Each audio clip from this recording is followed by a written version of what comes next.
Hello everyone, welcome back to my YouTube channel. आज हम class 10 का चैप्टर नंबर 3 आज कंप्लीट करेंगे हम लोग, ठीक है। तो उस नाम है चैप्टर का pair of linear equation in two variable, या बोले इसी को दो चरों वाले रैखिक समीकरण युग्म, ठीक है। Pair of linear equation in two variable, two variable.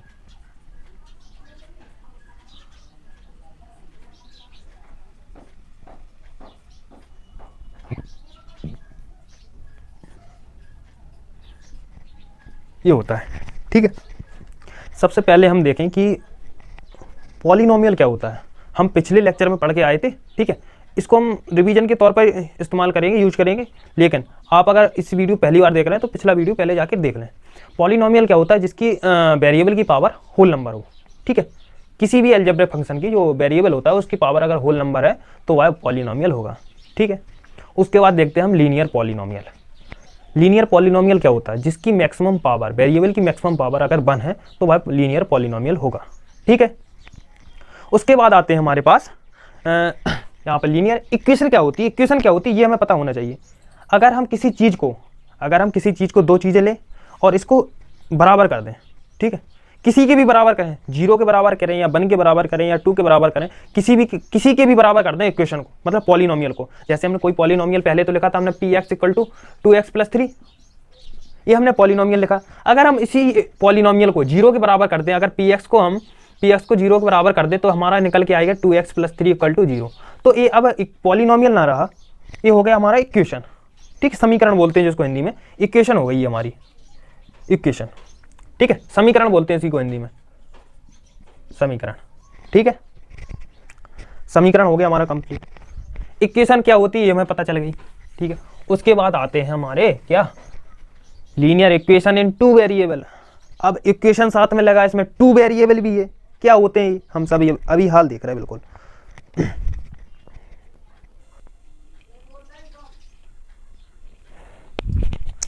ठीक है। अब आता है हमारा लीनियर इक्वेशन टू वेरिएबल।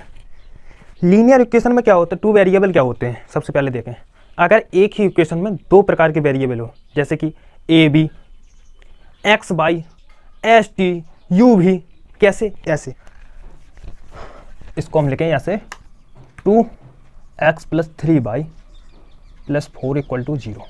ये होती है हमारी linear equation in two variable, जो हम अभी क्लास 9th में पढ़ के आए हैं। यही होती है वो, इसी प्रकार से पढ़ते हैं। इसकी सॉल्यूशन कितने होंगे? इसके इनफाइनाइट सॉल्यूशन हमेशा निकलेंगे, इनफाइनाइट सॉल्यूशन, ठीक है। इनफाइनाइट सॉल्यूशन निकलेंगे इसके हमेशा। कभी भी इसको सॉल्व करोगे तो इनफाइनाइट सॉल्यूशन निकलेंगे, लेकिन पेयर में नहीं होगा। अगर यही दोनों पेयर में होती तो इसके इनफाइनाइट सॉल्यूशन नहीं होंगे इसके। वो हम देख रहे हैं किस किस प्रकार के कौन कौन से सॉल्यूशन निकल के आएंगे। सबसे पहले हमने देखी है कि लीनियर हो गई, लीनियर के बाद इक्वेशन देख ली, टू वेरिएबल देख ली इसकी सबसे पहले हम देखें स्टैंडर्ड फॉर्म आती है linear equation in two variable, pair of linear equation in two variable. इसके पेयर भी होना चाहिए, ठीक है। पेयर हम देख रहे हैं क्या होते हैं इसके। हमने सबसे पहले लिखी यहाँ पर जनरल फॉर्म। अभी जनरल फॉर्म क्या होती है? जनरल फॉर्म हमेशा होती है ax + by + c = 0, और पेयर में होगी तो यहाँ पर होगा ax + by + c = 0, ठीक है।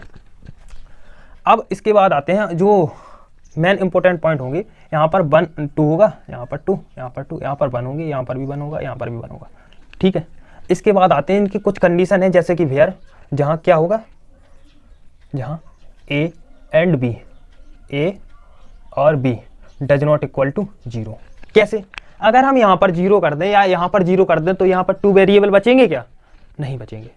तो हमने लिखा कि a and b does not equal to 0। फिर a b c क्या है? यहाँ पर a b c है all real number, belongs to all real number, ठीक है। जितने भी रियल नंबर है सब a b c की जगह पर आ सकते हैं, ठीक है। कुछ भी आ सकता है यहाँ पर, ठीक है। लेकिन अब यहाँ पर हम कहें कि हमें जो क्वेश्चन आया उसमें हमें एक फॉर्म ए दे दी और इसी के अपोजिट ऐसे हमने लिखा ax + by + c = 0, और दूसरी इक्वेशन हमने au + bv प्लस यहाँ पर लिख दिया bx x = 0 या z = 0, या लिखते हैं z = 0 है। तो ऐसी फॉर्म सी होगा यहाँ पर, तो सी बी होगा, सी ऐसी फॉर्म बन गई। तो ये एक दूसरे के पेयर में होंगे क्या? नहीं होंगे। यहाँ पर एक उदाहरण से हम समझे, जैसे हम शूज खरीदते हैं तो उसमें पेयर ही तो होते हैं, 2 पेयर होते हैं, लेकिन सेम तो होते हैं वो। इसमें क्या सेम आ रहा है? क्या हम एक स्लीपर ले, एक जूता ले लें, शूज ले लें, तो उसको हम पेयर बोलेंगे? नहीं बोलेंगे। इसी प्रकार यहाँ पर अगर 2 वेरिएबल वाली जो इक्वेशन है हमारी, अगर दोनों में अलग अलग आ रही है तो हमारे वेरिएबल अलग अलग है, सेम वेरिएबल वाली पेयर होगा, सेम वेरिएबल अगर नहीं है तो वह पेयर नहीं बोलेंगे हम। ठीक है। उसके बाद आते सॉल्यूशन। कैसे सॉल्यूशन करें इसका? ठीक है, इसकी सॉल्यूशन हम 2 टाइप से कर सकते हैं। सबसे पहला मेथड होता है ग्राफिकल मेथड, उसके बाद आता है अलजेब्रिक मेथड। ग्राफिकल मेथड में आज हम ग्राफ बनाना सीखेंगे, कैसे ग्राफ बनाते हैं, और इसकी शॉर्ट ट्रिक भी होती है। जैसे हमें ग्राफ बनाने के लिए ना बोले एग्जामिनर, या क्वेश्चन हमें ग्राफ बनाने के लिए ना बोले, तो हम ग्राफ क्यों बनाएंगे उसको? तो वैसे ही सॉल्व कर सकते हैं कि कितने सॉल्यूशन हो रहा है, लाइन इंटरसेक्ट करेगी कि नहीं करेगी, और इन दोनों की तो पता है हमें लीनियर इक्वेशन की स्ट्रेट लाइन होती है। तो यहाँ पर हम पॉसिबिलिटीज देखेंगे ग्राफिकल मेथड में। सबसे पहले पॉसिबिलिटीज कितनी हो सकती हैं 2 लाइनों को रिप्रेजेंट करने के लिए। तो सबसे पहले हम डालें यहाँ पर फर्स्ट पॉइंट ग्राफिकल मेथड।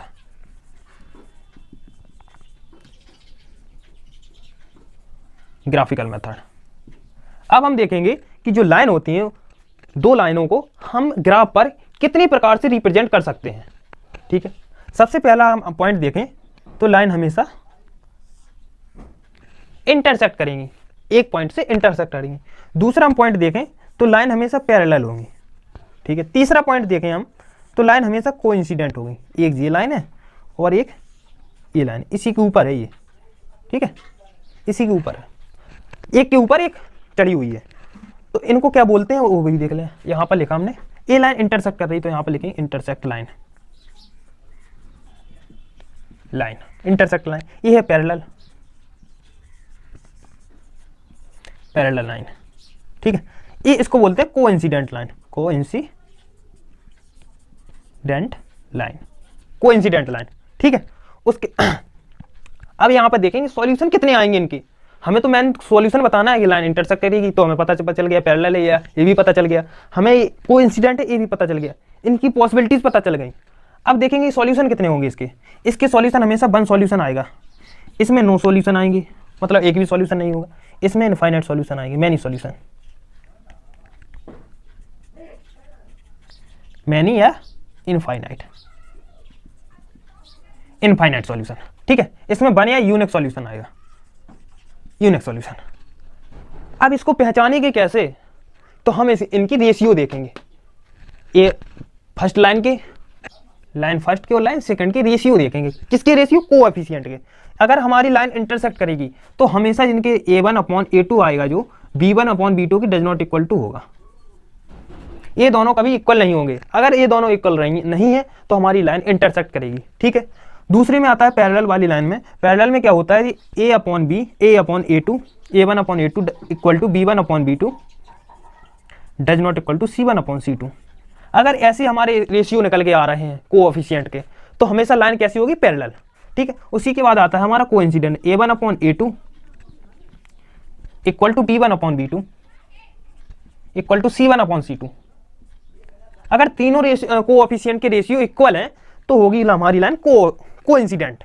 ठीक है, इससे हम पता कर सकते हैं। अगर ग्राफ बनाने को ना बोले क्वेश्चन में, तो हम इस प्रकार से हम पता कर सकते हैं कि जो सॉल्यूशन है उनके कितने सॉल्यूशन आ रहे हैं, लाइन इंटरसेक्ट कर रही है कि नहीं कर रही है। अब हम देखेंगे ग्राफिकल मेथड, ग्राफ कैसे रिप्रेजेंट करें हम। ग्राफ बना तो हमें सबसे पहले तो लाइन दी जाएंगी, लाइन फर्स्ट और लाइन सेकंड। हमें मिली लाइन 3x प्लस के 4y इक्वल टू 20। दूसरी लाइन हमें मिली है x माइनस के 2y इक्वल टू 0। ठीक है, अब सबसे पहले इनके कोऑर्डिनेट पता करें। ग्राफ पे रिप्रेजेंट करने के लिए सबसे पहले तो हमें कोऑर्डिनेट पता होना चाहिए इनके।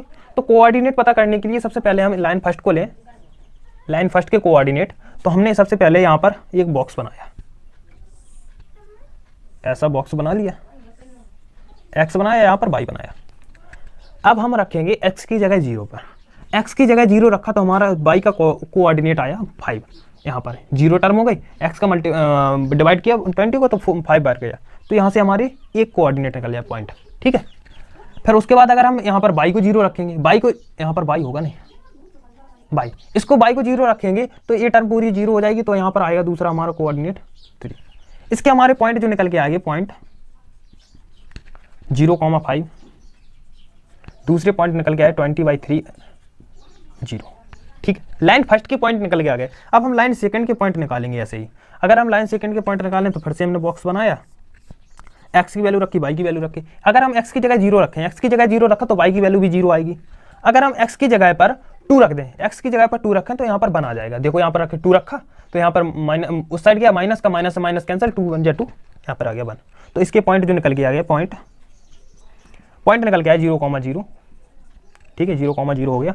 इसके बाद आए एंड 2,1, ये दोनों पॉइंट निकल गए। अब हम इन्हीं को ग्राफ पर प्लॉट करेंगे। ग्राफ बनाया हमने ऐसा, ठीक है, ग्राफ बना लिया। ये होती है एक्स अक्ष, एक्स डैश, एक्स से एक्स डैश और वाई से वाई, ये होती है वाई एक्सेस। ये एक्स एक्सेस हो गई, ये वाई एक्सेस हो गई। यहाँ पर हम प्लॉट करें सबसे पहले तो 1 2 3 4 5 6 7 8। यहाँ पर हमारे 20/3 जो है एक्स, सबसे पहले हम देखें जी 1 2 3 4 5 6 7 8, 1 2 3 4 5 6 7, 1 2 3 4 5 6 7। ठीक है, 1 2 3 4 5 5 6 7, 1 2 3 4 5 6 7 8।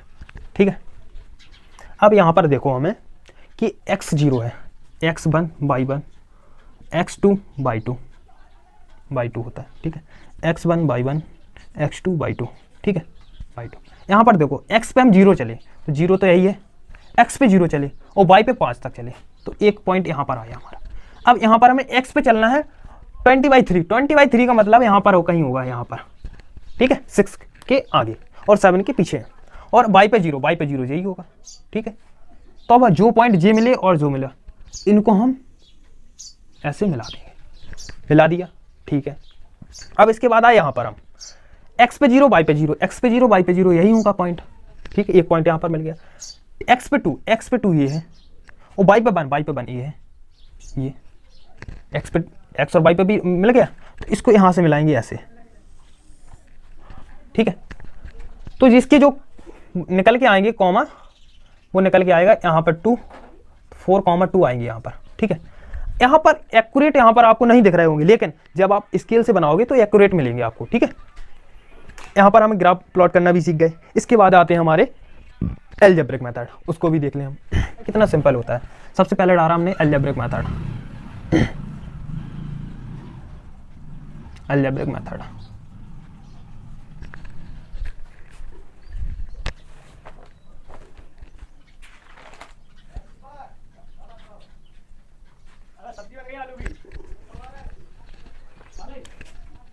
फर्स्ट में और सेकंड, इसमें 2 आते हैं, substitution and elimination. Cross multiplication आपको नहीं पढ़ना है, इसमें क्रॉस मल्टीप्लिकेशन भी होता है। तो सबसे पहले देखा हमने सब्स्टिट्यूशन। ठीक है, दूसरे में आता है एलिमिनेशन।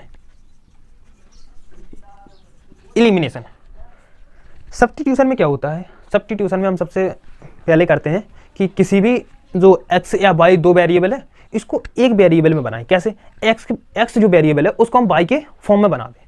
कैसे बना दें वो हम यहाँ पर बताएंगे, तब ज़्यादा अच्छी तरीके से समझ में आएगा। जैसे हमने लिखा वही L1 और L2, L1 एंड L2। ठीक है, 2 लाइनें दी गई हैं। 3x + 4y = 20।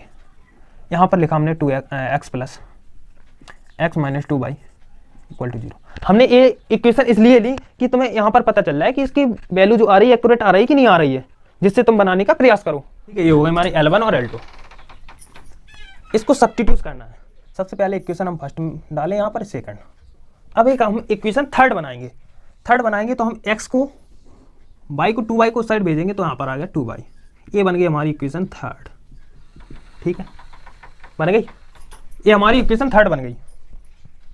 ठीक है, अब इक्वेशन थर्ड की जो x की वैल्यू y के टर्म में आई है उसको हम फर्स्ट में रखेंगे। यहाँ पर हमने फर्स्ट में रखा तो 3x की जगह पर रखा तो 3 × 2y होगा + 4y = 20। ठीक है, ये आ गई। अब इसको मल्टीप्लाएंगे तो 6y + के 4y आएगा = 20। तो यहाँ से आ गया 10y = 20। तो y की वैल्यू आ गई, जो आ गई 2। अब इसको हम थर्ड में पुट करा दें, थर्ड में थोड़ी सिंपल होगी इसलिए पुट करा रहे हैं। तो पुट इन थर्ड यहाँ पर कराओ, तो x की वैल्यू जो निकल की आएगी 2 × 2, x की वैल्यू आ गई 4। यही हमारे कोऑर्डिनेट वहां पर निकल के आए थे, यही यहाँ पर आए, कितने आए, x और y की वैल्यू आई है जो वो आई है 4 × 4 और 2, ये आ गए हमारे कोऑर्डिनेट। ये कोऑर्डिनेट वे कोऑर्डिनेट हैं जो दोनों इक्वेशन को सेटिस्फाई करेंगे। यहाँ रख के देख लो, यहाँ पर 4 रखोगे तो 3 4 जा 12, यहाँ पर रखोगे 2 तो 4 2 जा 8, तो दोनों को अगर 20 = 20 आ जाएंगे। तो इसको भी सेटिस्फाई किया इसमें। यहाँ पर हम रखेंगे 4, यहाँ पर रखो 4, यहाँ पर रखा 2, तो -4 + 4 और -4 = 0, 0 = 0, इसको भी सेटिस्फाई किया है। तो एक ऐसे पॉइंट निकल के आते हैं, इन्हीं को हम सॉल्यूशन बोलते हैं कि दोनों इक्वेशन को हम सेटिस्फाई कर सकें इन्हीं पॉइंटों के द्वारा। अब इसके बाद आते हैं एलिमिनेशन मेथड। एलिमिनेशन मेथड में क्या होता है, किसी भी एक टर्म को हम गायब कर दें, किसी भी एक टर्म को, कौन सी टर्म, वेरिएबल वाली टर्म, एक टर्म को हम गायब करेंगे। तो हमने वही फिर से लाइन ली L1 और L2, L1 L2 ली हमने 3x + 4y = 20, और यहाँ पर ली हमने x - 2y = 0। ठीक है, यहाँ पर हम एक टर्म को गायब कर देंगे, तो यहाँ पर हमने 3 से मल्टीप्लाई किया, 3 से मल्टीप्लाई किया हमने, तो 3x - 6y = 0 आएगा यहाँ पर। ये हमारी बन गई थर्ड इक्वेशन, ये सेकंड है और ये फर्स्ट है। सेकंड में हमने मल्टीप्लाई किया था, तो हमारी ये बन के आ गई फॉर्म। ठीक है, अब इनको सब्ट्रैक्ट करा दें, L1 - L2 कर दें। ठीक है, L1 - L2 किया तो हमने 3x + 4y = 20, और यहाँ पर लिखा 3x - 6y = 0, minus plus minus minus cancel, 10y = आ गया 20, 10y = 20, तो y = 2। ये हो गई फर्स्ट इक्वेशन। ठीक है, इसको हम पुट कराएंगे किसी भी इक्वेशन में, पुट इन फर्स्ट में करा दो। y की जगह पे 2 रखोगे तो आएगा 3x + 4 रखा है यहाँ पर, 4 2 जा 8 = 20, उस साइड जाएगा 3x = 12, तो x की वैल्यू आएगी 4, यहाँ से भी वही आए कोऑर्डिनेट। ठीक है, तो ये हो गई हमारी सब्स्टिट्यूशन एलिमिनेशन।